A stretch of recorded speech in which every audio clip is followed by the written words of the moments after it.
So today is the day three of solving the SDE challenges. This we have given an array and we have to find the duplicate number. So the first group force approach is to sort the array and then we keep checking the adjacent elements. If it matches, we return it. Else we continue the iteration. So in this case, we can see 2 matches, so we return. So TC is O of n log n for sorting and O of n for the iteration. So it's O of n log n and AC is O of 1.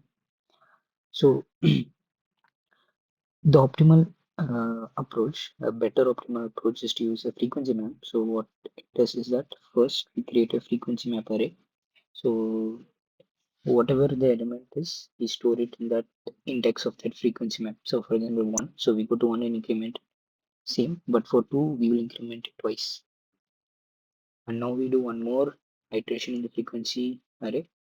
Whenever the frequency array element is more than 1, we return it. So the TC of this approach is O of n for the first traversal, O of n for the second traversal. So it's O of n and the space is O of n.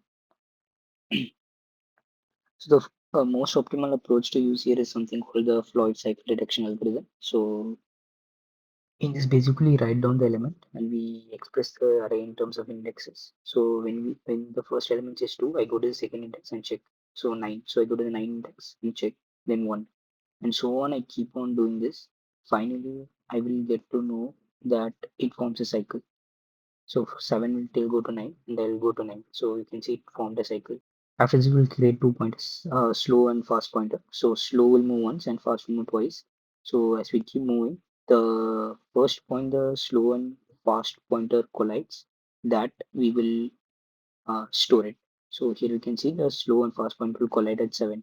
So after the collision, what we'll do is we will move the fast pointer again to the first part and move both of them by one index now, one step.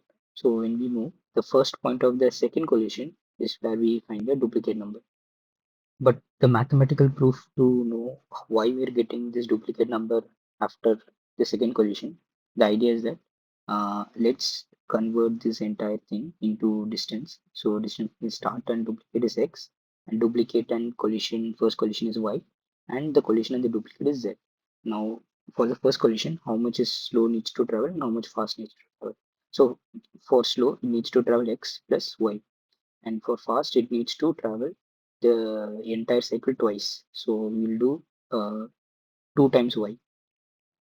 Also, we know that the speed of the fast pointer is 2 times the speed of the slow pointer because it is moving more faster than slow. Also, we know one more formula. Speed is equal to distance by time, which means speed is directly proportional to distance. So we can write this equation as distance is equals to 2, distance of fast is equals to 2 times distance of slow.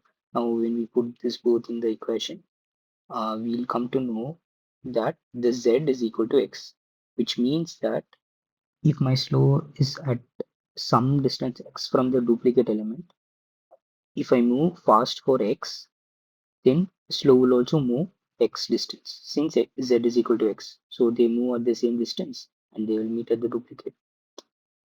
So the time complexity of this approach is O of n, and the space complexity is O of 1.